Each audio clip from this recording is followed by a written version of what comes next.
I'm very, very comfortable at lightweight. People say, "What? You can make lightweight? You're a big lightweight," but it's not about how big you are at the weight. It's how you make the weight and how comfortable you feel at the weight. And every time I've boxed at lightweight, no one comes close to me. I'm a huge lightweight. I know how to use my attributes, and I'm still growing into the other weights. I probably will finish my career at probably super lightweight, welterweight, maybe even more than still that. very young. You're like 20, 25. I'm 25 years old. I'm still growing in. People, the One Devotion, joined by co-host today, Luis the Collector, my guy.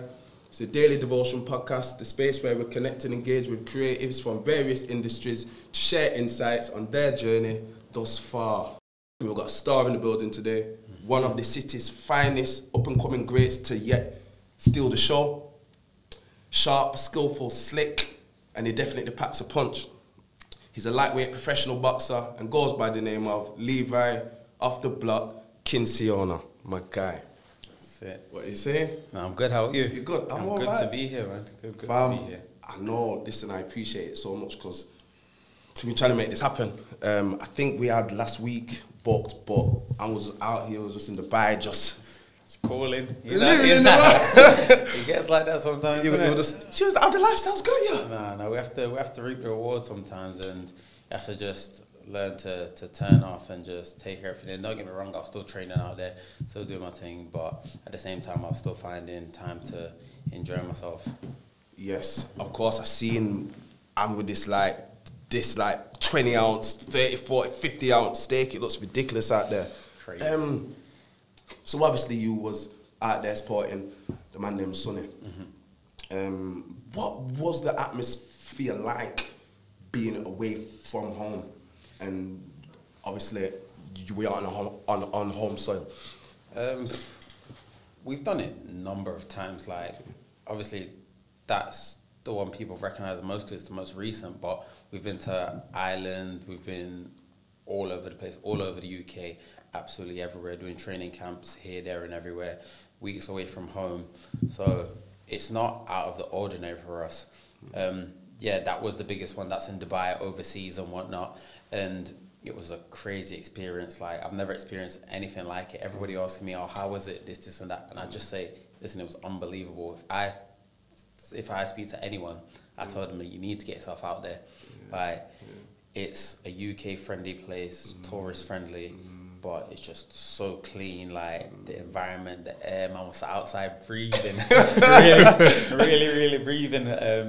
But yeah, like, even the training out there, we went to the Cuban boxing gym. Wow. And obviously everybody knows the Cubans are the best boxers in the world. Yeah. If they all turn professional, then it'd be a big problem for everyone. Yes. Obviously trading punches with them, sparring with them, getting a bit of their knowledge. Like, I've never sparred anyone or boxed anyone in that can box like them, and don't get me wrong, the sparring was not one-sided at all.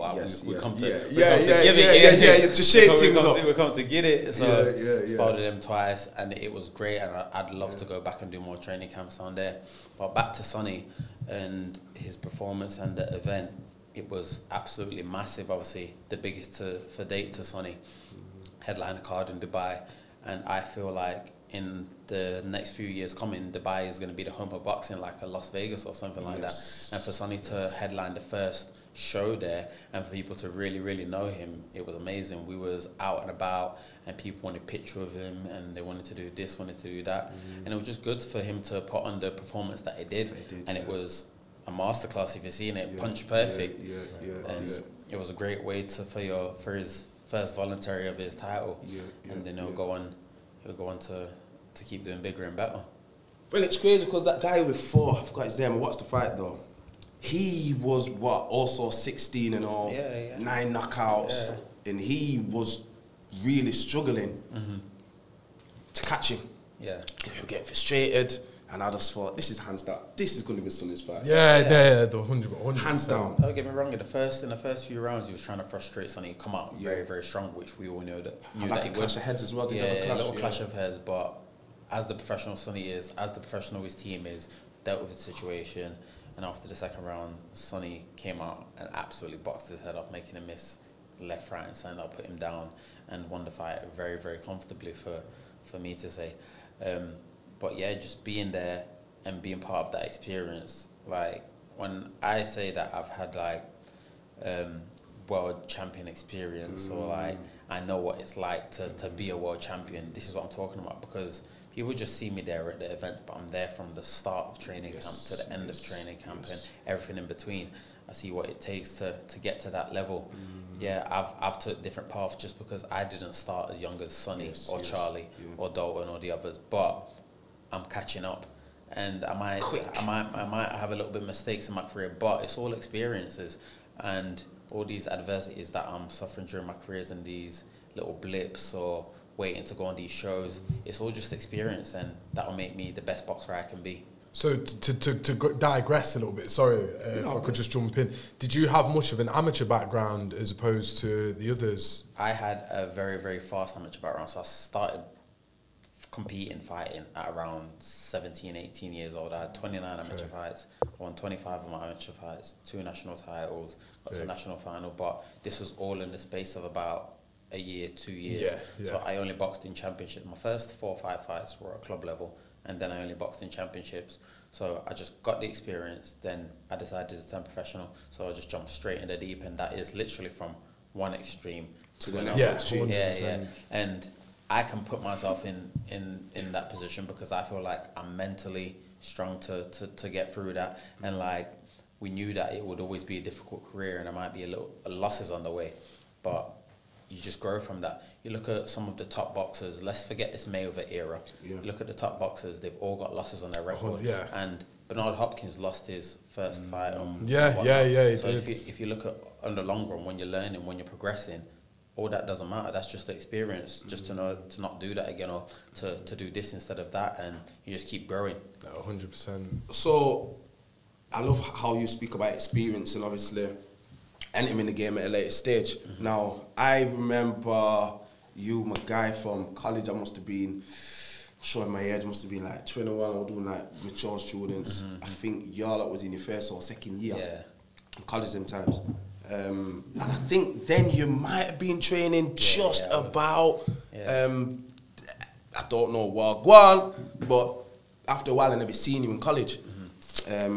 But rewind a bit, obviously I can proudly say that he's one of our own. He is one of our icons, up and coming greats for our city. But where did life start? Like, growing up, because you weren't Sheffield born. Yeah, I'm not Sheffield based. So I was born in London, born in East London, grew up in Croydon. If everyone knows South Croydon, it can be a rough place growing up, especially when you've got 8 brothers and 3 sisters. I've got 7 older brothers, 1 younger brother. So everyone, like, you know what it is. You know what it is. We grew up, and then our mum made a decision to move us to Sheffield just to get us away from that life. And life catches up to you, doesn't it? So like, you know what my family went through and whatnot. When we moved up to Sheffield, we still got involved in that life. Like, my cousin passed in a tragic way and whatnot. But I feel all that helped shape me. And if those situations didn't take place or come forth, like, I probably wouldn't be the Levi that I am. I grew up really, really fast, matured fast, and I knew what I wanted to do with my life straight away. It was crazy just seeing what my brothers were doing and whatnot. I've always wanted to do what my brothers are doing. I've always wanted to be my brothers. When my brothers are doing their stuff on the road and whatnot, I wanted to do that. Of course. So my brothers started boxing. I wanted to do that. I wanted to be there. And when I actually got into it, I found out, wow, I don't want to do this just because they're doing it. I want to do it because I actually enjoy doing this. When I started doing it, at the start it was just, oh yeah, they're doing it, so that's what I'm going to do. But then when the enjoyment kicks into place and you feel like you're actually good at something, and then I've always just stuck to it. Like, I can't, from starting at 17, I don't think there's been a week in my life since 17 that I've been out of the gym. I've been in the gym literally since dedication, devotion, There's never once where I thought, oh, I don't want to do this. Like, it's not me. I'm literally, since I've started, I've stuck to it till now. Well, like, obviously shout out mummy, innit? I love your family anyway.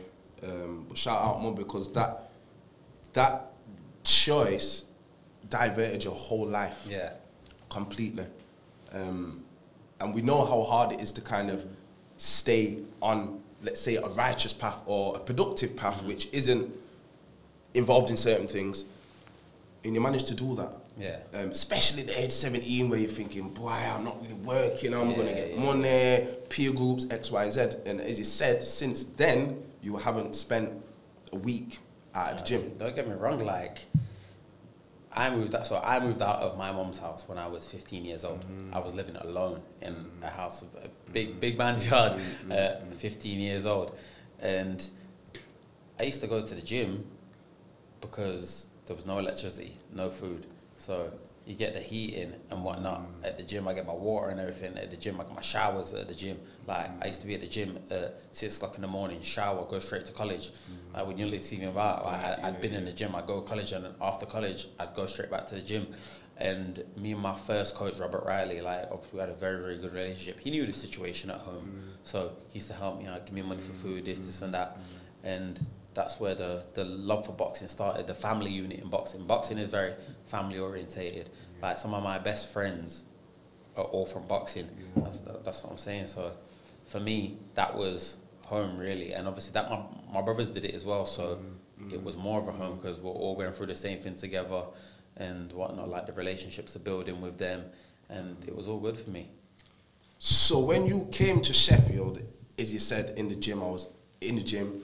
Obviously, I needed to eat, I needed light, I needed warmth, I needed to exercise the mind, but also survive, and also have, like, the family presence, the feeling. What gym did you first start at? Because obviously, Chef, we've got a lot of boxing gyms. A lot of boxing gyms. So I was at Christian boxed at the Ingle gym for a couple of years, and I started there for about 6 months. And no disrespect to Ingles, like, as a young kid, I think when I first ever walked into the Ingle gym, I must have been about 12, 13, and I just didn't like the environment. I didn't like it. Like, obviously, everyone was just there. Like, you seen the Kel Brooks doing the lines, Barry doing the lines, Richard Towers. Like, it was like a scary place to walk into at that age, innit? Like, all these big figures and people just doing what they're doing. So for me, after 6 weeks, I was just, I didn't do that. Just carried on kicking wall. And then at 17, I went down to Robert Riley's gym in Hillsborough at the Jubilee pub. I went down there. My little brother started boxing before me, Dan. Special talent, Dan was 100%. So he started boxing, so I went down with him just for a little bit of fitness training. But at 17, when you don't get a professional football contract, a lot of people still keep trying and doing this and that. But like I said, I always had my mental side with me, and I was very, very mature at that age. So I decided, I knew I wasn't going to get a professional contract. So what's next in my journey? So boxing was next to me. And I thought, let me put my all into this. So me and Dan trained at Jubilee, had a couple of fights there, and then we always knew it was at a good level. Like, we knew from when we first started was punching people up straight away. And that's no joke, no disrespect to anyone, but we was. That's fact. So we thought, all right, we'll move to a better gym and start developing and taking it serious. So we moved to Still City Gym after about a year and a half of being at Jubilee. Moved to Still City Gym, and Grant Smith, who was the trainer, put us into the championships. Dan, he put in at 60 kg, and I got put in at 64 kg. And after our first year in the championships, we won the championships. Both of us won it. He won it at 60, I won it at 64 kilos. And after that year, Dan put loads of weight on after the championship. I'm not even joking. He must have put like... You got Nicole swell. Must have put like 3-4 stone on in a week. What? No joke, in a week. After you won it for... after you won it. And then that went in because we had to get ready for the next championship straight after that, innit? We were both training. He got so close to the weight but couldn't make it. And he said, yo, he's not... I'm cutting out. He's cutting out. But honestly, when I say Dan was probably the best technical boxer that I've ever seen. Like, if he would have still been boxing, he would have made it big differently. Because when you've got brothers, you're always working each other, always competing against each other, and always trying to beat each other. And obviously, Dan was the youngest, so we had a lot of brothers to keep. And honestly, he could do his thing still. So he decided to part ways. I went into my second championships, and I won them. And then right on the back of that, a couple of weeks after, I went into my third one. And then I got to the semi-finals of the NABCs. And then I just decided to turn pro. I thought, yo, this amateur game, you're boxing every single week. I think I had like 12 fights in the space of about 11, 10 weeks. That's I thought, yeah, ridiculous. Yeah, it's nuts. Aside from training, it's like, I'm a boxing fan. Dewey's, he's a boxing, and just like, he loves the life of the sport. Even we don't know how much strenuous work that is on the body at amateur level. At amateur level, we train like professionals. Grant always trains like professionals. That's why he's got a very, very good gym. But towards so my last championships, towards the end of that, I was struggling to make weight just because my body was going through that much strain and not enough rest. Like, I couldn't make weight. Like, my body was killing. So I thought, wow, like, this is nuts. But I thought, if I could still push and get to where I got like that, imagine what I can do, like, with the right rest, the right training, the right team around me. So, yeah, we decided to turn professional. And that's where the journey began. And that's when you turned pro in 2018? Yeah, around 2018, I turned professional. So, all right then. There aren't as much fights, but as an amateur, you've still been training as a pro for so long.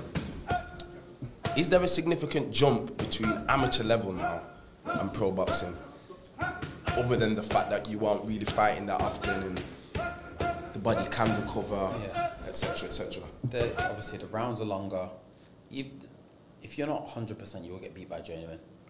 That's a scary fact. If you're not 100%, if you're not a real boxer, you will get beat. And you're wearing smaller gloves, and they will be quitting you somewhere. Like, if you're not really, really about that life, if you've not got a heart, you will quit, and it will get hard.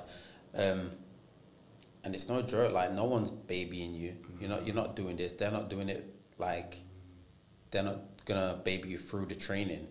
Because it's your decision. You have to man up now. You have to man up. Like, and it is a big jump. The training still steps up. So I suppose that the thing you say about journeyman and things like you will be beat by a journeyman in professional boxing is like what a lot of people don't realise. Obviously, yourself will notice. You will probably realise because you're a big boxing fan like myself. But some of those journeymen are actually some of the most talented boxers out there. They're boxing every single week. They've just been handled very badly and stuff. Like obviously, you look at Emmanuel Augustus, Floyd Mayweather regards that as his hardest fight. He's a known journeyman. You've got a heavyweight journeyman, Kamil Sokolowski, at the minute, who seems to be knocking a lot of these up-and-coming guys out because, like you said, they weren't 100% on the day or whatnot or something like that. And you've got a tough guy. You've got to think these guys are in there a lot of the time losing week in and week out, and it's not just that they're experiencing experience, and if they see a kink in your armor, they're gonna take advantage of it. They think, I'm not fucking gonna lose to this guy. No chance. No, literally just give it to you. And the thing is, sometimes it might be an opponent. The term is gets them out of bed. Do you know what I mean? So, for example, there was that journeyman who Campbell Hatton had a controversial win not too long ago. And that journeyman there, when you've got a name like Campbell Hatton, he's not as he's not big, but he's a Hatton. Yeah, you want to get up for that. You want to get up for that. You're going to be like, let's go for it. Like Harley Benn, Nigel's of the Sun. There was a journeyman that beat him. So I swear that guy was like 0-10. Yeah, that's something like that. Yeah, but Harley Benn, the name's there, the Benn last name. He got out of bed for it. Yeah. And then even if you want to go like to a higher level, like with Connor struggled against that the French guy, Cedric Paynard or something like that. Both fights struggled. Do you know what I mean? I think a lot in all sports, obviously I love boxing, but play a lot of football. When you overlook an opponent, you get beat. Yeah. Every single time. Yeah. Do you think there's this condition of thinking that when you automatically turn pro, I'm here now, and it's like, I'll just blow every fighter out the water, no problem whatsoever. Some people honestly think that I've come across some of the most arrogant boxers ever, but that's their problem at the end of the day. That ain't my problem. I've been there, I've done that, I've seen it all, and I'm still going through it now, and it is a hard sport. Like, obviously I took my first loss after my 7th fight. But and again, that wasn't a journeyman. I boxed a strong kid at super welterweight. Yeah. I boxed a strong kid, and he was a very, very good kid. And then my last loss I took, the kid was 16 wins, but something like that. So very experienced opponent, though. And that was very controversial itself. So, you just got to take your time with it and listen to your team, because obviously they've experienced it. So that's where you have to come into it. It's all about having the right team around you, all about taking the right steps and knowing where you're going to go in your career, knowing where you want to go. So, a couple of questions about your career now. Obviously, I know you've mentioned a few things previously in the podcast. So, your last fight was obviously at super lightweight, but you've also fought at lightweight and welterweight, if I'm not mistaken. Where do you feel most comfortable, and where are you planning on campaigning from now in the future then? I'm very, very comfortable at lightweight. People say, well, you can make lightweight, you're a big lightweight, but it's not about how big you are at the weight, it's how you make the weight and how comfortable you feel at the weight. And every time I've boxed at lightweight, no one comes close to me. I'm a huge lightweight. I know how to use my attributes, and I'm still growing into the other weights. I probably will finish my career at probably super lightweight, welterweight, maybe even more than still that. very young. You're like 25. I'm 25 years old. I'm still growing into the weight. I've got a small waist, like I'm 28 waist, like I'm still growing into it. So I'll be at lightweight for a while for now. So you've obviously got a fight. I don't know if it's happened. It's scheduled on the 29th of January. Yeah, 29th of January. That's going to be at lightweight then, hopefully. Lightweight, Is the opponent? I looked on your box rec. Is still to be announced? Has he been announced yet? Or it's still to be announced. There's been some talks. There's been talks about Sean Davies. I think he's 14 or 14. He boxed for the English Commonwealth and whatnot. That'd be a good opponent. So, solid guy. I've said if we can't get them, I want to box anyone. I'm talking about Jimmy First, Justin Newton. They're both undefeated lightweights, and that's why I'm ready to box. I'm ready to box kids like that, because I know at lightweight he's ready to take. I like that though, because it's prospect versus prospect. That's Do you know what I mean? I'm liking, and I feel like we're getting that more in nowadays of boxing, where prospects are going up against other prospects and so on and so forth. So, talking about the tournament again, Big up by the way. I love for that tournament. Huge. Huge, major, man. It was nice seeing someone like yourself, Sky Sports, under the lights, a big stage. You handled everything well. So you fought Lee Appleyard, obviously in the first round. I personally thought that you should have got the nod, but you didn't. What do you think the judges seen that give him the victory over you? Obviously, it wasn't just myself. You had Carl Frotch saying that you'd won. I believe the commentary, they handed it to you as well, but obviously the judges essentially give it to him. That's counts, innit, at the end of the day. At the end of the day, if I was being nitpicky, I'd say I got caught with a few big shots that I shouldn't have got caught with. But when it come down to the core of the sport, the boxing, the hitting, moving, everything.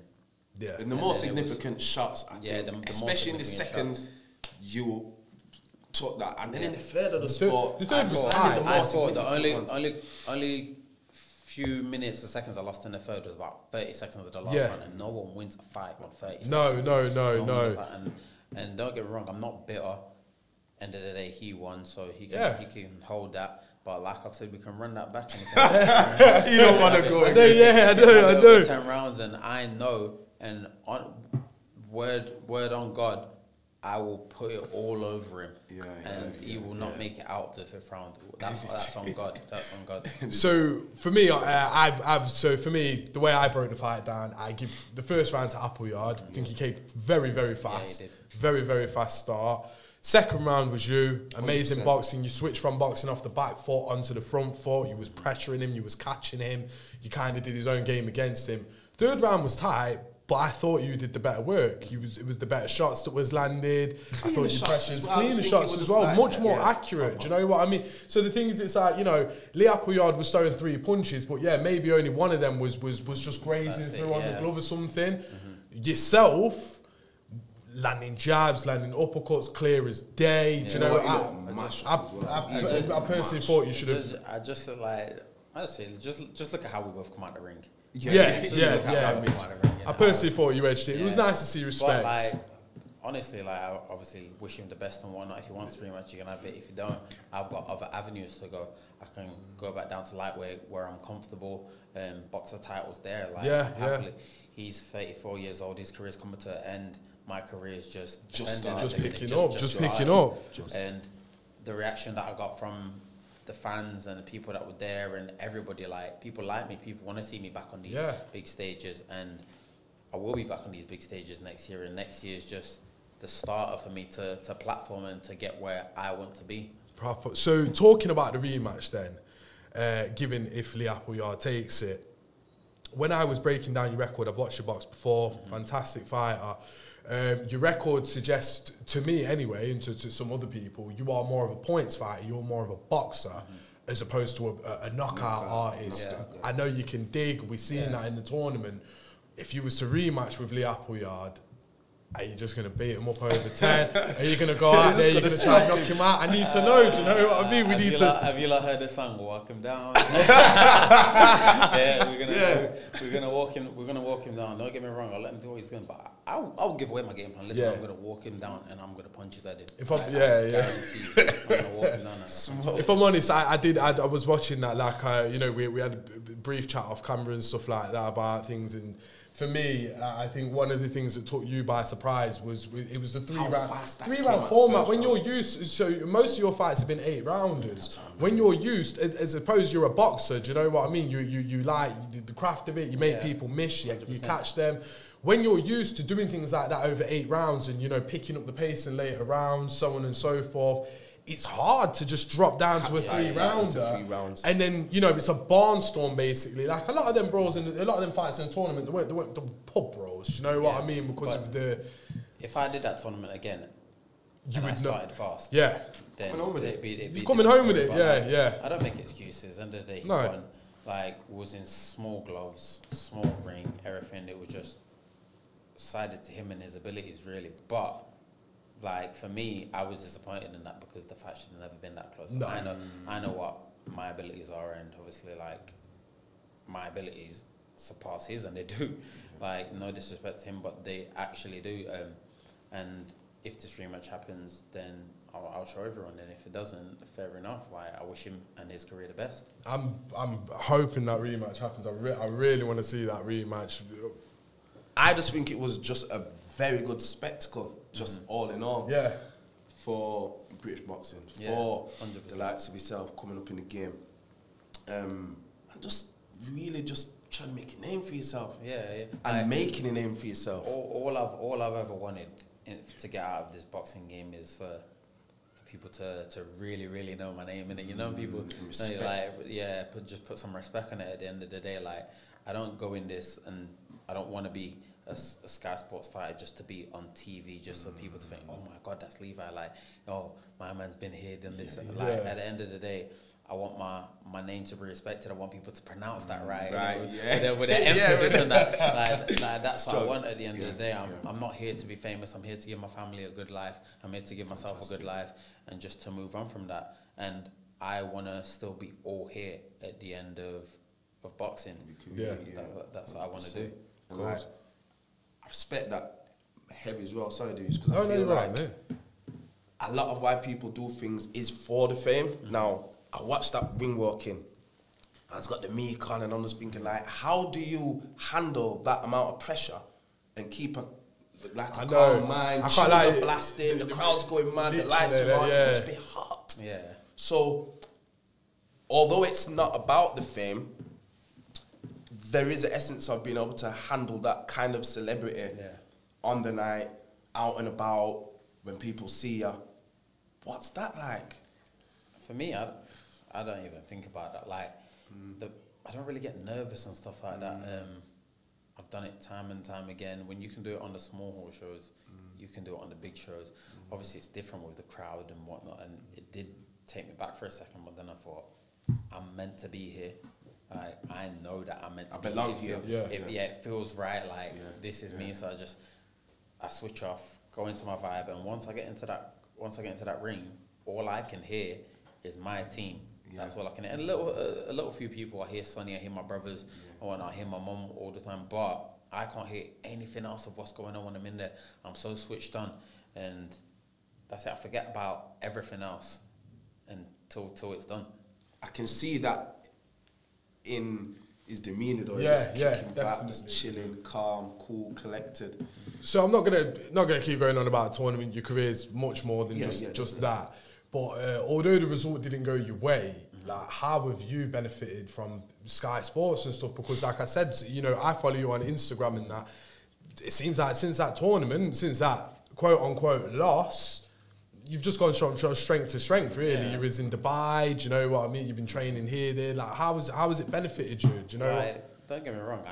I know for a fact they still want to work with me. We had talks straight after that night. Brilliant. With them saying That's good, they want to keep working with me and whatnot. But like, for me, my career's not changed as much.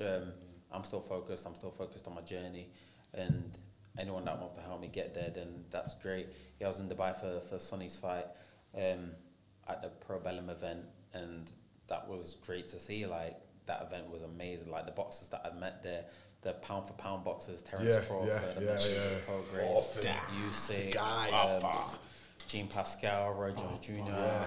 I got into boxing because of Roy Jones Jr. So Yeah, for me to see him there. Jean Pascal was there. Yeah, He had quite a resurgence recently. I remember seeing him beat Marcus Brown just before he was just He come up from the Contender. Jean Pascal? Yeah, Jean Pascal. The Contender? I didn't know that. No, I really didn't know that. Because the Contender, I loved it. Like, I remember the first series was amazing. You had Sergio Moira come off there. You had Peter Manfredo who went to fight Kawasaki. Remember, fought for Kawasaki and all these guys. I did not know Jean Pascal came from the Contender series. He must be the most successful then, must be, like, to have come from that. Like, and these people, I was there. In the same space. There was a mutual respect. It wasn't, I'm world champion, I've done this, I've done that. Like, they were talking to me like proper people. Like, when I was talking to Terence Crawford, you can see him, like, looking at me like, sizing me up when I'm taking pictures of him. He's like, what weight do you about? I'm like, lightweight. That's what I love about Crawford, though. That's what I love about him, man. Like, telling me, you big, start grabbing my neck. These Americans aren't shy. He's like, see, my trunk's a little bit bigger than yours. That's why I box at welterweight. And he's like, you got small legs. Start grabbing my legs. These Americans aren't shy, blood. Great fighter. Yeah, great fighter, there man. With Regis Progress and that. I mean, banter, talking about obviously an eventual fight and that. Is what you in Regis? No, Regis and Terence. Oh, I was going to say. Them two were talking. That's probably on YouTube as well. And he was just telling Progress he can have it however he wants it, southpaw or God, these are just funny. Like, honestly, just to be around that and see the personas of the different types of world champions, how they are. Like, Usyk is, as much as he comes across on Instagram like very out there and that, he was very reserved and done his own thing, and like, it was crazy to see. But all these Americans, Roy Jones Jr., Jean Pascal, like, the way that they talk is very, very dominant and out there, but they make sense of it. They're not just fighters. They're very smart about what they're saying. They know what they're talking about, and it was just good to see every little thing. And that's very interesting. There was the cruiserweight as well that could be fighting Lawrence. What's his name? Because of an M. Cruiserweight that could fight. Makabu? Marius Breeders. Yeah, he was there. So I was sat on the table next to him, and all these people, and it was just good to see. Like, it was a good vibe, man. So that's actually, that kind of brings me on to my next question anyway. So this one, I'm actually excited about asking this. So I was doing a bit of research on you, and I came across a page on Google, and it was Levi Kinsiona. Have I pronounced that right? On the esports boxing club. Right, now, listen, I've been waiting for something since Fight Night Champion. Does that page mean you're going to be a playable character? Yeah, 100%. That's major. Honestly, I've played like just a mock-up version, and that's not even the full game. And me and Sonny was literally playing it for about 2 hours. And this thing is big. Honestly, the graphics, the quality, the work that's gone into it before the actual the drop of it is honestly the roster is insane. The roster is insane. They've got all the world champions, former and present in there, and this game is going to be the biggest game. But you've even got up and coming guys like yourself. This, I mean this, and no disrespect intended. But if it was like, let's say if it was a fight night, a new fight night game. You right now at this point in your career, you wouldn't have really stood much of a chance of getting on there and stuff. But the thing is like, you know, for a lot of people like myself, you know, people enjoy gaming, but when you get a game like that, it's more fun taking someone from the start, building them up and that and everything. So you're trying to tell me I can pick you and fight Lomachenko. Like, it's amazing. Do you know? That's big. Like, I've always, from the first time I started gaming, I've always wanted to be in a game, and I will be in a How did that come about? If you don't mind me asking. Sonny works closely with the people he gets in the suits to do a lot of the movements and whatnot, and he asked me if I wanted to be in it, and obviously amazing, I jumped at the opportunity, and that is a big achievement for me out there. Like, even with my boxing and everything, that's just going to be something that's 100%. That's definitely going to. People still play like Fight Night. And still now, my kids will be playing this from years to come. I know that's it's crazy. You've like, got all your nephews and stuff. I feel like how I've come up just in life with everything, like the determination and everything. It's all like playing up to these things, and the best is yet to come. Like, one thing with me is like, I always say this, like all these good bits, it's not going to be, the next thing's not going to be as good. Like, you're always improving. So you might feel like you're having the best day ever, but you don't know what's going to happen tomorrow. Tomorrow might be the best day ever. You might have the worst day ever, and obviously the next day might be even worse than that. So I just feel like you just take everything in its stride, and you just keep improving, and the balance and everything, it all comes into play. So like, obviously me being in this game is like one of the best things for me, but that's not the tip of the iceberg. That's just the start. So I'm just going to keep improving, like, just keep getting to different places. And you never know where I could be next year. Don't. So it speaks a lot to legacy as well, I think. Like, as you said earlier, I want to be respected and remembered, so people know my name. On the game, bro. That's big. That's it, set in stone. Like, that's legacy itself, and that isn't still, as you're saying, like, the goal or the be all and end all. I'm still trying to be world champion and traveling and all sorts, like dominate weight divisions still. Like, it doesn't just end there. With this boxing and stuff, I'm not just a boxer. I'm a worker. I'm a very, very hard worker. I run a security company apart from boxing. So I'm always keeping busy, and I work so hard in that. And I feel like my hard work is demonstrated in everything I do. Like, so you're a university student as well? Is that still happening? Just finishing uni. Just finishing. Congratulations, man. What are you graduating in? And sports development and coaching. Fantastic. Yeah, brilliant, man. So Brilliant. I just feel like I work hard at everything I do, and I've got so many nieces and nephews, and I feel like if I can demonstrate that and they can see the hard work, and then they'll set themselves. And one of my nieces, Antonia, she's named after me. She's called Antonia Levi Kinsiona. Like, she's only 11, but honestly, she's one of the most hardest working kids. And I always tell her she can do whatever she wants. She can be whatever she wants. And she wants to go to the Olympics and do 2 separate events. No one's really done that. They do events, but they do the same events like in the same. Yeah, she does gymnastics. Shout out Antonia. Shout out Antonia. She does gymnastics. She does swimming. She does like karate, Muay Thai, and all that. Like, kicking heads off. Fighting's in the blood then. No, it's honestly, her little brother is 1 year old, and he is so developed for his age. Like, he's learned how to slip, punches at one, puts his guard up and everything for his punches. Yeah, he won't ever sit there and watch anything yet, but you know when the boxing's on, he will sit there and watch. It's crazy. So obviously Dave Allen's your manager currently. So Dave Allen, for me personally, I think he did an amazing job at building his profile in the UK. He landed in some obviously big domestic fights. Dylan White, David Price, and then he's fought Luis Ortiz, and then even beat Lucas Brown. And he boxed Tony Yoka. Tony Yoka as well, Tony Yoka's there. They didn't fight million, did they? No, Tony Oka beat Joe Joyce in the Olympics. Was it the Olympics or the it was the Olympics. Yeah, finals. In the finals of that. Can I interject? Sorry. Yeah, sorry. I think just from listening to you speak, I feel like you're someone with a very, very strong mindset. Yeah. You've got like a growth mindset. Like, just for the younger viewers watching, like, if you can just give advice, tips on how, or even just a little backdrop on how you kind of sort of develop this mindset again, because this mindset, from what you've said already, is kind of elevating you again through stages. You've almost finished uni. You've got another business, and you're professional boxer as well. Like, what does it take? What kind of mindset does it take to get where you are for the young viewers? Honestly, you know what it takes? It takes a lot of failure.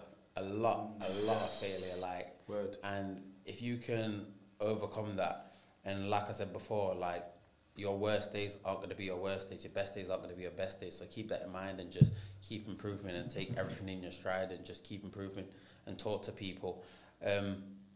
Lockdown, the first lockdown is probably what changed it for me. The first lockdown, my first loss as well. I took my first loss, and honestly, I was absolutely like lost in the world, devastated in the world. I was thinking, oh my God, I never expected that to happen in my life. And obviously I was going through some stuff. But I was speaking to everyone, spoke to my strength and conditioner, and he was like, read some books. And I think, so the book that I read after my loss was called Black Box Thinking. If you've ever like suffered failure or like suffered adversity or stuff like that, honestly, read that book and see what goes on in life, and that is real life situations. And that book just showed me like your failures aren't failures as they're not failures as such, and you can always move on from there. Like, it's just a crazy book. That's it, yeah. Because it's interesting. Because so you, like your manager, for example, Dave, he took some losses. Yeah. People came back and fought like Lucas Bryan's that headline, things like that and everything. So it's like his losses were they were, you know, people might turn around and be like, oh, we lost, it failed. But no, them losses actually put Dave in a higher position because he captured the hearts of the audience and so on and so forth. Are you hoping that, like, you know, obviously because he's an expert in building profiles, are you hoping he can help you build yours as such, land you some big domestic fights? Originally, that is the main reason to why I signed with Dave. I know that he's great at building profiles. He's in there with popular with people and whatnot, and he's very, very and as much as people see him as a joker and a comedian or whatever on social media, he's a very, very smart man and he knows what he's on about. He's very honest, and that's why I like honesty. I don't want anyone to feed me any bullshit. I don't need that. Like, I don't need anyone to believe my hype. I can believe my own hype. I kind of get that from him as well, because it was like, I can't remember what fight it was, but it was quite a big payday he'd received, and what he did was went and opened a boxing gym in like his local area and things like that and everything, and that's good. Do you know what I mean? It's like it's good to, you know, he's spending the money wisely. He's not just going and blowing it and doing this, that and the other. I know even Dave's, you know, publicly said he's had problems, issues with gambling and stuff, so for him to do something like that is brilliant. So obviously, apart from Appleyard, who's on your radar at the minute? Who do you personally, I know it might be anyone and everyone, but is anyone like personally that you want to fight? Or personally, not really. Like, this is all business. Like, at the end of the day, boxing is a business. It's stepped away from that emotional, emotion, attachments, and personality or whatever. This is it's literally business. And I've said for years now that I want the English title this year. So I will be English champion early next year. 100%. Christian's fought for that title as well, hasn't he? Christian fought for an eliminator for the English. Yeah. That into existence, my guy. I was watching an interview. This interview was, I think it was back in April, but you mentioned you wanted to fight Ryland Charlton. Yeah. Now, is that something that's still interesting? That's a big fight. That's a big fight. Ryland Charlton, like, I remember he had that small upset against Joe Laws where he knocked him out. And then he lost in Liverpool. To Marku? No. He lost to Marku, then he lost in Liverpool after. Oh, he's lost again since, yeah. He's not on my level. No disrespect to him. Yeah. If you purely boxing, even fighting, he's not on my level. I like the fight because it's a classic boxer versus puncher. Yeah, so I will make that fight so boring. I will ping him with the jab all around. Take it, man. Yo, take that. Yeah. Honestly, he's not on my level. But if he did win a fight, I'm happy to take the fight because he's got a good record. Yeah. And he beat some names and Good he's profile. been there on good profile. So I'd happily take that fight. But we spoke about that fight ages ago with Eddie and whatnot and on socials, and we approached his managers and whatnot. They didn't want the fight. They initially said, and this is out there on interviews, I'm not just saying it, not just making it up, they said they wanted an easier fight after the Marku loss to build his profile and get back onto that. And then he took that fight and lost again. And then he just took another loss. So for me, that fight will never happen, because he knows that will never happen. Yeah. Talk us through an average training camp for yourself then. So what happens? What do you go through? Is it like a specific training plan that you do anyway, or do you switch up the training for the opponent that you're about to fight? So the length of my training camp always depends on how many rounds I'm doing. 4, 6, 8, 12. A 12 round will be typically 12 weeks, maybe a little bit more. Or a 10 round will be 12 weeks. Yeah. 8 rounders will be probably 10 weeks. 6 rounder, 6 to 8, and 4, 6 to 8 as well. But yeah, training camp is hell, man. Training camp is the worst bit about it. But like, you've got to love it, innit? You've got to love it. I've been up at 6 a.m. for the last 2-3 years of my life every single day, without fail. Like, it's absolutely crazy. Yeah. And my body clock, it will just get me up at that time, even if I'm not training, just whatever I'm doing, I'll be up at that time. The running, sprints, sparring, circuits, the weight cut, dieting, like, it is very, very hard. Like, for my last fight, I'm happy to share this because I don't struggle making my weight at all. So my last fight that got cancelled, I took that after the Levi fight, and I was meant to jump straight back into a fight at 2 weeks. Obviously, I'd been out partying. Just started living my life. And Dave's like, do you want to fight? And I'm like, me being a fighter, I'm like, yeah, come. Let's swing. Of course, let's get it. And then making a weight for my fight. I'm made to make lightweight, and I'm getting down to the weight. The week of my fight, my opponent pulls out. Meant to have a good African kid, he pulls out, and then we get another fight. And then couple of days before my fight, he pulled out as well. Oh God! And still being told to make weight. Just like, we'll get another opponent making weight. And typically, I don't need to do this, but a lot of boxers get in a hot bath just to get the last bit of weight off. So I'm sat in a hot bath now, getting my weight off. This is the day before the weigh-in. Get my weight off. And then I'm getting down to weight. It's hard, don't you? Because I just boxed 2 weeks ago and I've been out for a week. So I just had a week and a bit to get the weight off. So I'm stripping the weight down. Thinking, fucking hell, this is hard. On the phone to my nutritionist saying, yo, I ain't doing this shit. I'm coming in overweight, I'm not doing it. He's like, listen, Levi, just do it. You've got 12 more minutes in the bath and then you're cool. So I jump out the bath, weigh myself. I'm like, all right, then I can do this. Jump back in, 12 minutes, making a weight. I get a call from Dave. You'll never believe what Levi. He's like, what? He's like, your opponent just pulled out. Straight out of the bath. Oh my God, taking a piss. I'm like, can I get out of the bath then? He's like, yeah. And I'm like, I'm about to eat whatever I want. He's like, yeah, just eat whatever you want. Anyway, he calls me back saying, yeah, you know, we found an opponent for you. Just be at the weigh-in. He's gonna come in at around 11 stone, so you can be whatever you want. Obviously, I'm just eating everything at this point, just eating, going, drinking up, rehydrating. I get there, my opponent weighs in at 11.2. I weigh in at 10 stone 4. After eating all that. And then the fight's going ahead and this and that. 4 hours before the fight, I get a call saying the whole show's cancelled. I'm like, nah, you're like fucking taking a piss. Not after I've done all that hot bath shit. Struggled to get an opponent, been chasing around for an opponent, all that. And the fight to get cancelled. Like, this is the dark side people don't see of boxing, what the boxers actually have to go through. And that wasn't on a Sky show, that wasn't on a Matchroom show, that wasn't on a that was just a local show, ticket selling show. So I've gone out and sold all these tickets to pay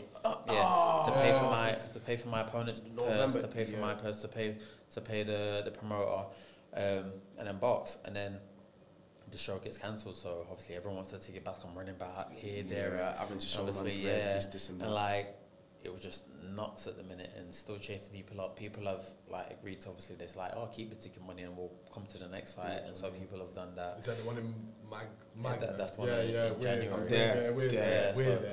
It's just been a bit crazy, but like that is just the dark side of boxing. But the best side of boxing, like you get onto these big shows, being able to fight, show your skill set. Yeah, being able to fight. You don't really have to focus on ticket sales because them shows sell themselves. People want to go to them shows, and so they're always buying tickets for them. So that it's the good and bad. So it just depends how. The thing is, you're experiencing something that a lot of boxers do, but a lot of boxers that we see on Sky Sports and on the Zone and these big shows don't actually experience, because it's like, some of these guys, like for the debut, like for example Campbell Hatton, who we spoke about him earlier, he probably didn't have to. Yeah, sell tickets and because he's already got the name there, or when people have got a big amateur background and they're already signed to, they sign straight away to someone like Eddie Hearn or Frank Warren or someone like that. These guys necessarily don't have to sell their own tickets, so it's like you're experiencing right from the bottom. Yeah, I've always been the hustle's real. Yeah, the hustle's real. That brings me to my next question, though.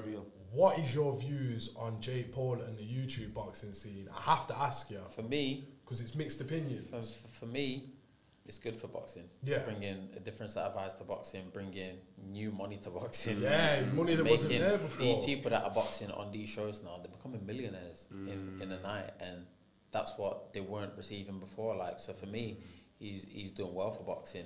And yeah, he's boxing ex-UFC fighters and whatnot and this and that. But if you really, really look at it, some of these boxers that are fighting nowadays and boxing these journeymen with 0 wins and 10 fights, they're worse than these fighters Jake Paul's actually fighting. So glad you said that, right? Because I don't know who I was discussing. I know I had this discussion with you, but I was speaking with someone, and it was before Tommy Fury had pulled out of the Jake Paul fight.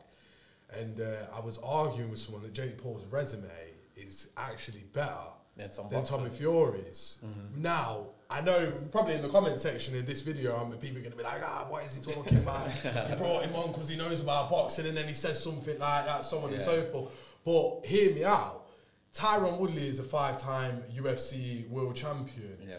Tommy Fury's fought journeyman, but I'm not talking about the tough journeyman we was on about earlier. Cool, man. Without no disrespect, he's fought the bottom of the barrel of journeyman. He's fighting guys that don't know how to win. He's fighting guys with 0 wins and 26 losses, or 10 wins and 100 and something losses. So journeyman like that, for me, there's different categories of journeyman. You've got your highest category, like your Emmanuel Augustus's and people like that have actually got the talent, but they've just not got the management. And then you've got the guys that we was on about earlier that have experienced everyone. So if you're caught slipping that day, they are going to have you. And then you've got the guys like that are there to just hold on, to come in, to barely throw any punches, to just shut up. And these are the sort of people that Tommy Fury have fought. So at the end of the day, Jake Paul's opponents have actually come out to win. Yeah. They know how to win, as opposed to Tommy Fury's opponents, where they're literally just there for a paycheck. Yeah. I personally think Jake was going to win that fight against Tommy Fury. I didn't. End of the day, he should have never won that fight. He's from the Fury family. At the end of the day, they're going to push him and they're going to work them. They're travellers. They're real fighting men, and he has got skills about him. You can't deny that. And yeah, Jake Paul has been in with these guys, but he's never been with these guys that have just practice boxing. Tommy's been in championships and whatnot. And he has done it from a young age. So at the end of the day, it will show. Tommy's actually real. He's real.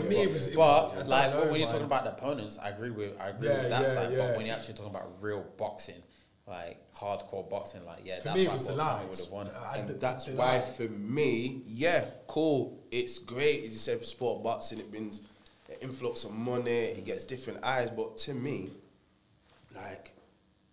they're just stepping in the game saying, I can swing, it's all right, I'll do a training camp and I can get paid this. Whereas the actual boxers, it's a craft, it's their life, it's their career. The thing that takes the piss about all that, and obviously them getting paid so much, is just that boxers, obviously when you're starting from the bottom as well, when you're working your way up, you do training camp after training camp, you're paying this person, you're paying that person, that fight gets pulled, people still want to get paid. People still want to. Where's my money at? And there's small things like yourself as well. You having to go out there and sell tickets to fight. Do you know what I mean? This is an experience these guys will never have. Do you know what I mean?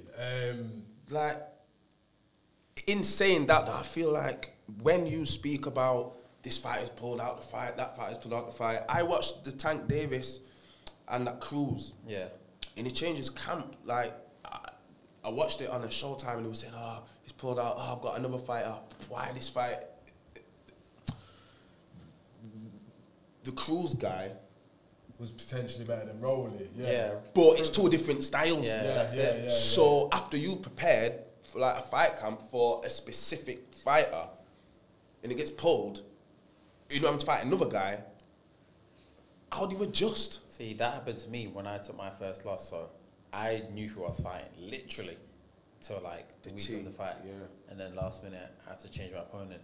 And like, I'm not as experienced as Tank. So for him to switch how we did and to get to, that's why you see why they're at the top of the game. Obviously, for me, it's all experience. I had to learn to adapt to all of that. But it's very, very hard to do, to just change a whole game plan on a whim. It is very, very hard, and obviously some people can do it, some people can't. And now I feel like I'm very adapted to do it. I'll box anyone, any style, and whatever in the drop of a hat. How long did you have though? Sorry, something. How long did you have though? You know, when your opponent, your first opponent dropped out, and then it got changed over to the opponent you eventually lost to the first time. How long did you have? Like, I found out on the week, on the 5 week. That's hard, at the end of the day, I can't say no, I'm not fighting because I sold all these tickets and people are coming in. It's put a show on. And the reason I couldn't really drop it is because if I keep cancelling fights and this and that, people aren't going to want to buy tickets. They're going to say, oh, every time I buy a ticket, you just cancel. And that's where you fuck up your fan base. And you can't really do that. I've stayed thorough, really. I've stayed thorough.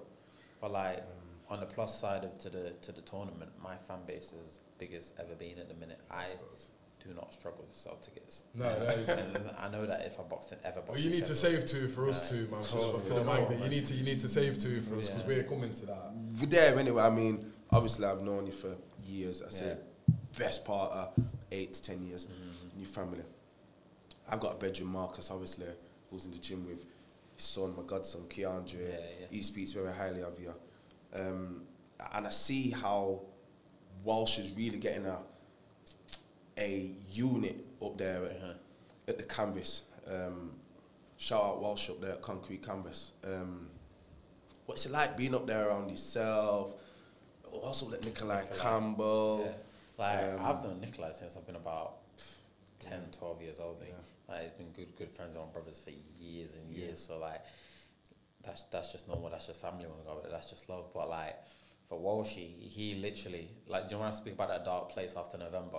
He literally helped me out massively because I was in between during lockdown. I was training in London for 6 months with my cousin.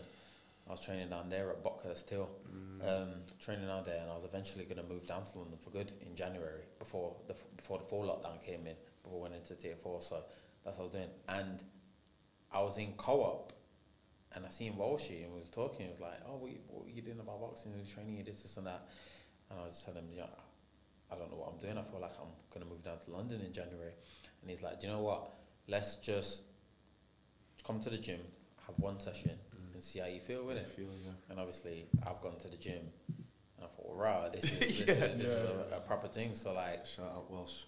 I've been there ever since, and it's been a year. I think this December since I've been there, and like the things we're gonna achieve in the next few coming years is gonna be big. Like the work that we put in is different, and like respect to him for the team he's building. Before it was just him and Nikolai, and now we're all coming through, and like. We spoke to different people, different opponents and whatnot, and like the opportunities that are gonna come to Sheffield soon is huge. Shout out Walshy as well, because I just feel like it's so important to have figureheads in the community who can say, right, we have this going on over here, all of that's going on outside there, but come here and you're blessed. It's fun, it's challenging, there's the man them here, it can have a laugh, X, Y, and Z, but he's giving people life skills and the confidence to go out there and handle themselves a bit better and all of that. And then the kids are getting to see it. Like, imagine, like, Keandre, he's 9, and then he's seeing Levi. Come on. Oh, I've seen him. Sorry to even digress there. And then he's seeing Levi in the gym, and then he's seeing Dave Allen steps in, and then he's getting tickets. Like, that for the up-and-coming generation is important. So that's why I try to do the most for them that I can. Like, obviously, his dad cops a lot of tickets to my fights, but I know that he's got his kids, and that's obviously if he can't, then I just give them the ticket, let them come down. But at the end of the day, it's just all about keeping them into it and keeping them wanting to be there in it. Because obviously, I didn't have that at my age.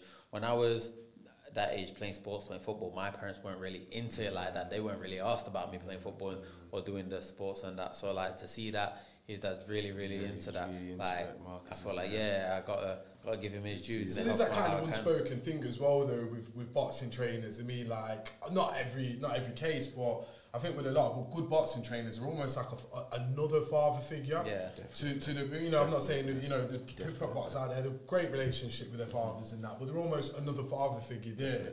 Like if you look at Tyson, of course, and everybody, do you know what I mean? Even Muhammad Ali and Angelo Dundee and people like that. And even just like Ingle and like Nassim, Kid, Kel. I can't remember who it was, but it was like one of Gatti's last trainers, and it was one of Gatti's last fights. And Gatti's one of my ultimate favourite fighters. You obviously were a fan of Arturo Gatti, like heart. But I remember one of the last fights, Gatti was, you know, he was known for taking a beating, but he wanted to go out there for one more, and he was like, no, he goes, I'm not doing it, I love you too much, we'll go again.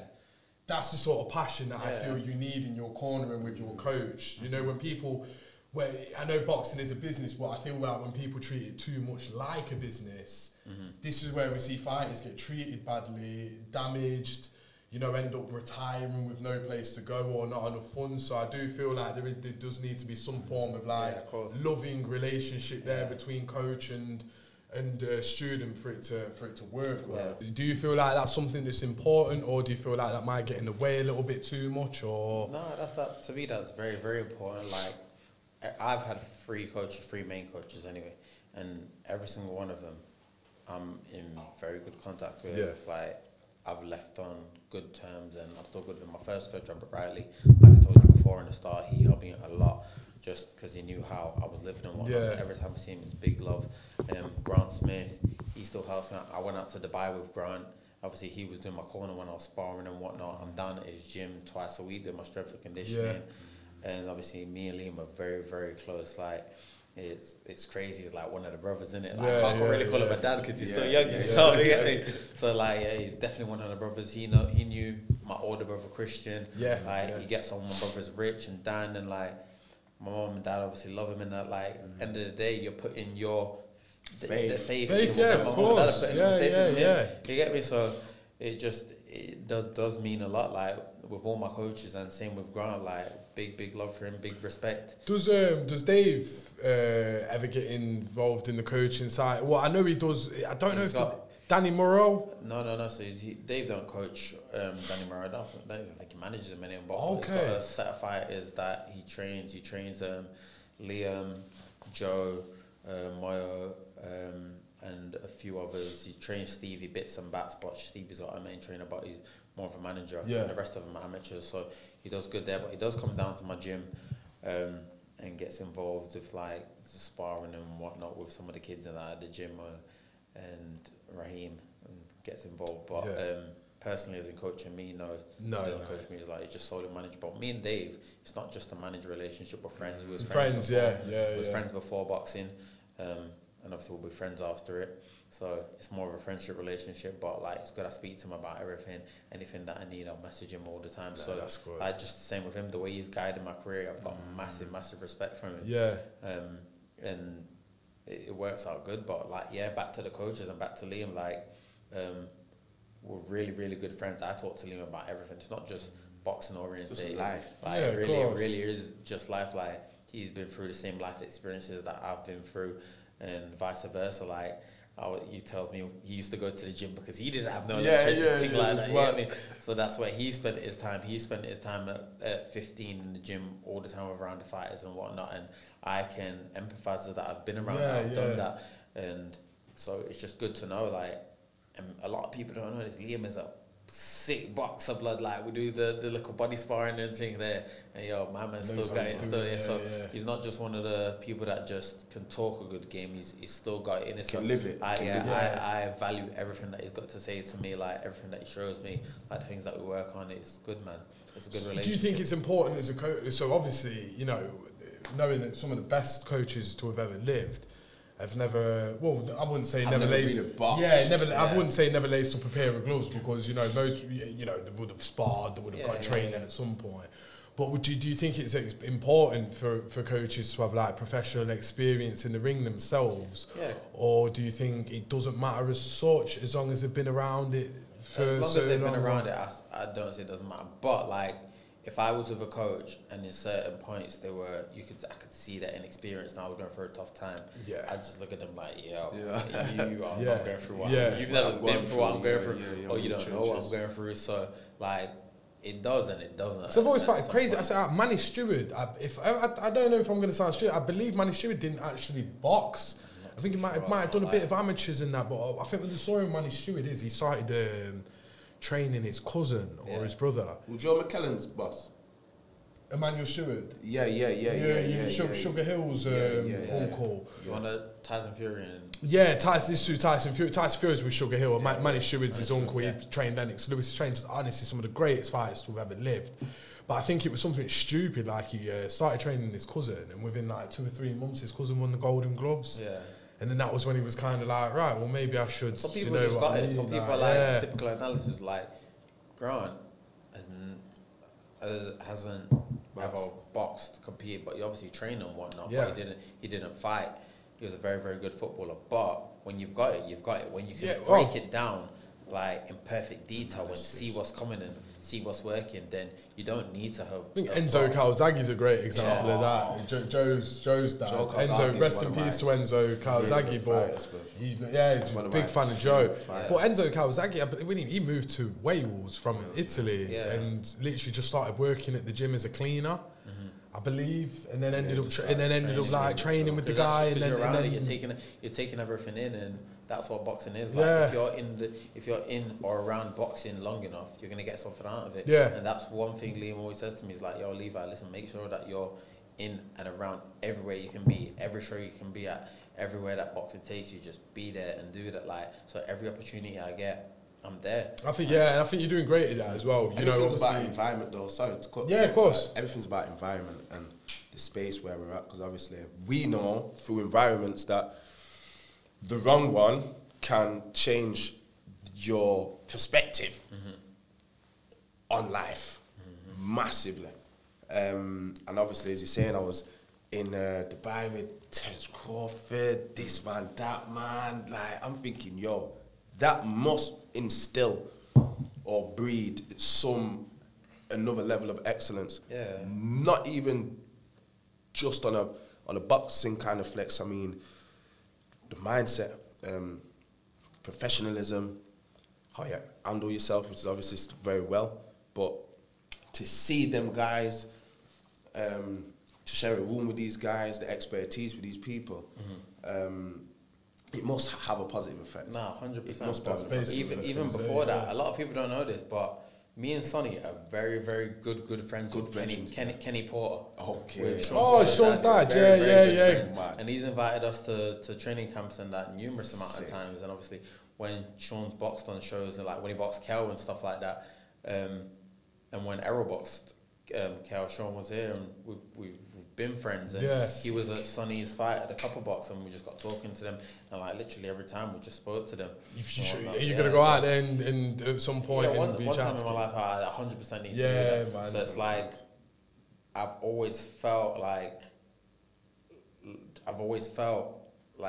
I could be around these sorts of people. Like I can be around the atmosphere. I can carry myself around there. Some people they crumble, crumble under pressure. I'm just like one of them boxers. I don't like to take pictures of boxers. I'm not gonna lie, I don't. But in that situation, it was like it's necessary. I had to do that. You get me? Like these are some of the greatest boxers all in the same building, so I had to do that. But honestly, like I've been friends with good boxers, great boxers, and boxers that are going to be fighting for world championships in the future. Like Lyndon, Zelfa, there's some of my close friends. And Sonny, obviously, Charlie, Dalton. Like all these people, Lee McGregor, everyone. Like I've Is been Charlie still in Sheffield? Sorry to So Charlie's selling his house at the minute, so he's here in the terms of just getting that out of the way.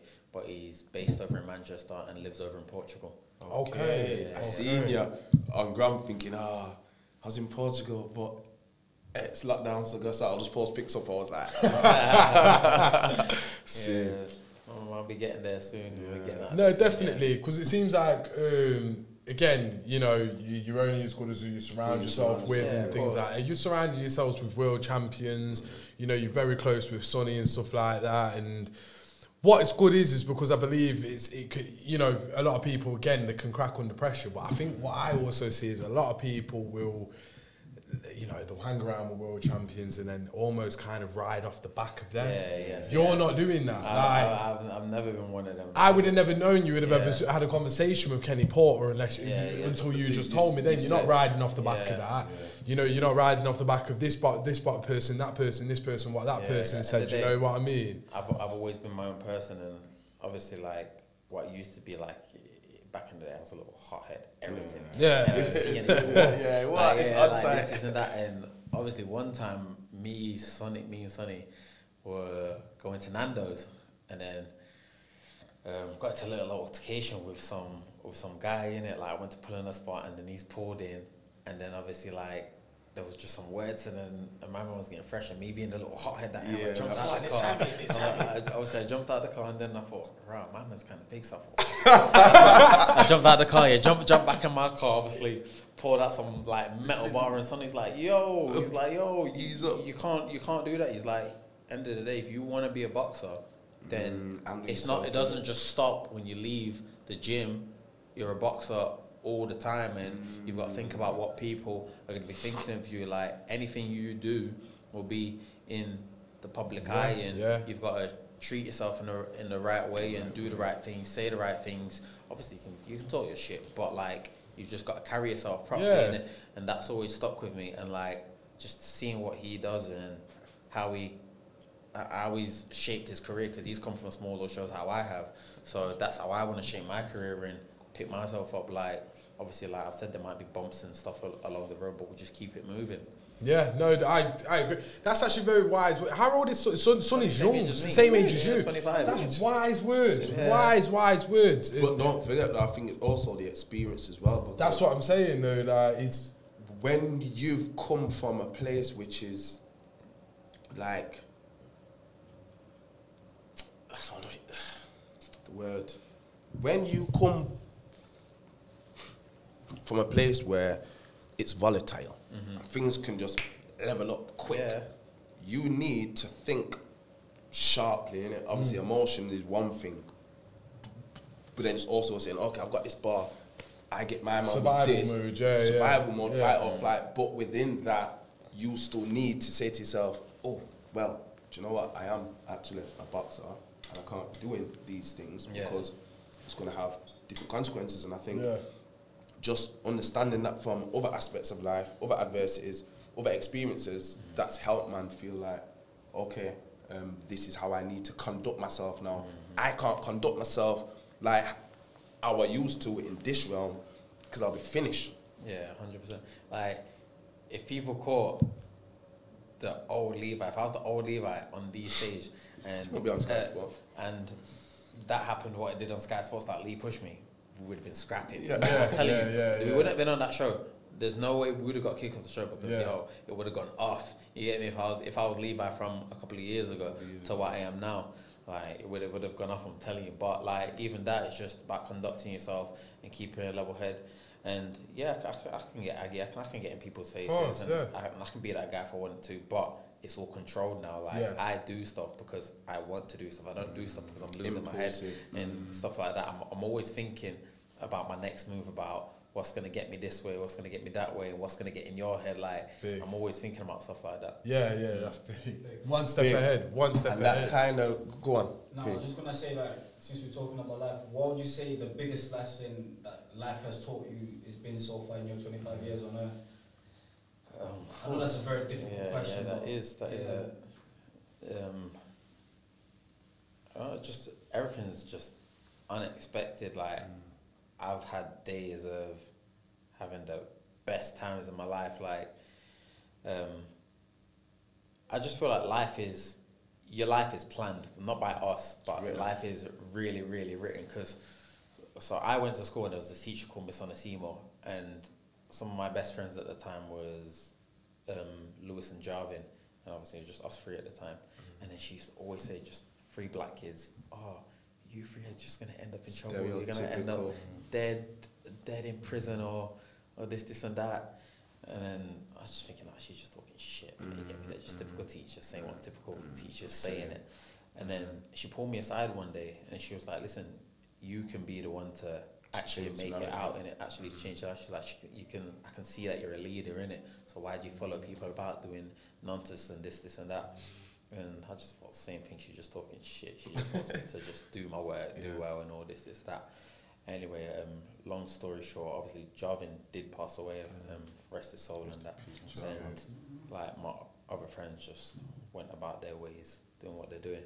And I feel like I am on my way to making it out. And I feel like when I look back at it, I thought, she was actually like telling the truth. Like, she was actually speaking that into existence. Yeah. Like, she was actually doing that. Like, that was crazy. Like, she just got in contact with me before the tournament and like really, really happy with what you're doing and whatnot. And asked me to go do a talk down at a school in London. Sick. It's absolutely crazy. Like, if I look back at school times, I would have never ever thought like what she was saying would have really that gives me hope though, because I work as a teacher, supply teacher and stuff like that, and I'm always having conversations with people because I try to help them. I try to, guide them off a certain path like your teacher was doing. You put them onto a different one, something else, whatever they're interested in.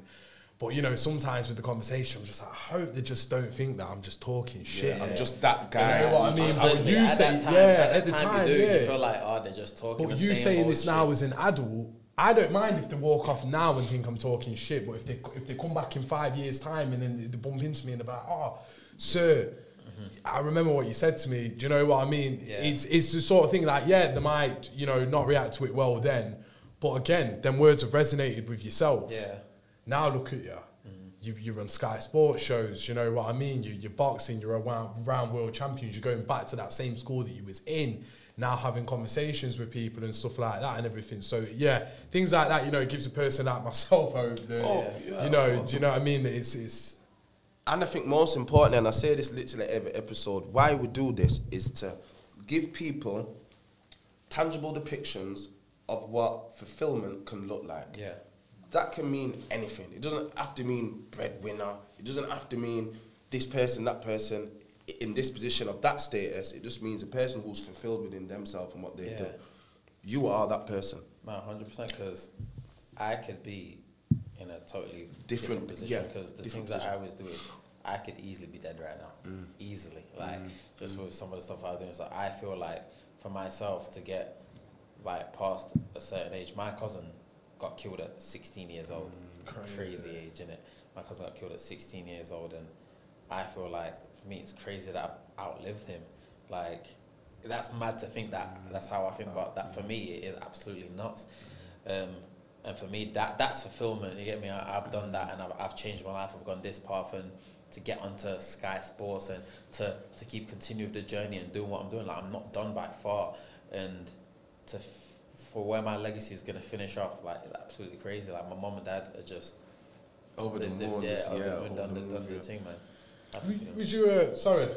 No, come. Was your dad by any chance, dad's uncles? Obviously I know your brother's boxing now, but do you come from a boxing family? No, I don't come from a boxing family. Obviously, I got a lot of brothers and sisters. One of my oldest brothers, he was the first out of us to box. He boxed at England and stuff like that. Right, okay. I heard about it, but I didn't really hear too much about it. He boxed down in London, boxed at Finchley, boxed at St Albans and stuff like that. So he was the first ever boxer into the family. But now, obviously, because of me and my other brothers, it's definitely going to be a generational thing. When I see my nieces and nephews, every single one of them have been in the gym. They all love boxing. And so there will definitely be world champions somewhere down the line. Is there another? Sorry again. No, so there's Christian. There's yourself. Who's the third? Yeah, the youngest one. Dan. Yeah, is he still boxing now? No, he's not boxing. So he stopped boxing. Yeah, but honestly, he was the after that championship. He thought, "No, I'm good." Belly full. Retired on a high, man. But even him, like, we're all doing very, very well for himself, because when you get that drive and that hard work, that effort, it doesn't stop with one thing that you're doing. You put that into every aspect of your lifestyle, and just everything that we're doing, we work hard at, and obviously we're all developing. It's like I feel like life is. You don't all. It's not all like this. So you don't all go up at the same time. We're all working at your different stages, and you're all gonna meet at the top. So that's it for me. It's a mountain in it, and you're all on different sides of it, and we're all gonna reach at the top. And the way that all my brothers are working at themselves, working on their lives, with their families and whatnot, like we're all on the trajectory to meet each other at the top, and that's the best thing that's coming for us. And I feel like with me going on to Sky Sports and everyone remembering that family name, like. My brothers they always tell me, they're like, oh, someone's coming up to them asking me if you're Levi's brother. Oh, really? So they're knowing it just from the last name. Like it's a name that stands out. Distinctive. So distinctive name, so people know. And I'm not the only one with that hard work and ethic. Like we've all come up from the same family, and so we've all got it. I just want to say, listen, fam, big respect, because you are testament of what can be done when man just really just focus, get your head down, stay in the right lane, surround yourself with good people, be disciplined, obviously getting up at 6 o'clock every morning, diet, just everything. Obviously calm as ever, cool and collected, well spoken, well mannered, also at your age very knowledgeable, but I suppose that's just a result of life experience and whatever else. I just wanna leave with, first of all, where can we find you? You can find me on my Instagram, Snapchat, leefromotb. Always. Leefromotb, come on, squad. And we might have touched upon this earlier, but what's the biggest thing that is attainable for you in life, in boxing? The biggest thing attainable for me would be what would it be? To unify pound for pound, world titles, even if it's not boxing. It's not generational wealth. Fantastic. That's what it is for me. Like it's not for me. It's not about. It obviously is about the boxing, but it's not solely about the boxing. It's to put my family in a position where we are good for life, and the next generation are good, the generation after that are good, and they can carry on from something, like, because if I've done all of this work and that work that I'm still doing, for it to go to nothing, or nothing to no one to benefit from it, I feel like that's a waste of my time. It is wasted. So that generational wealth, that's where I want to be. Madness. Yo, I told you, different kind of guy, Dries. Thank you very much for having me. Levi, thank you. Harris, anytime you. Big ups, man. Thank you very much. Daily Devotion Podcast, Dries the Collector, Paris Up North, The One Devotion, and the special guest. leefromotb. Come on, squad, stay tuned. Man, thank you. Happy New Year as well. Happy New Year as well. To everyone, man. Happy New Year. Yes, man. This one probably going to come out in the new year. Literally. I just want to say, Dries the Collector, get at me on there. Dries is a idiot. I'm coming, man. I'm coming, mate. Boxing knowledge, anything you need, mate. Hip-hop knowledge, boxing knowledge, man. And there will be part 2.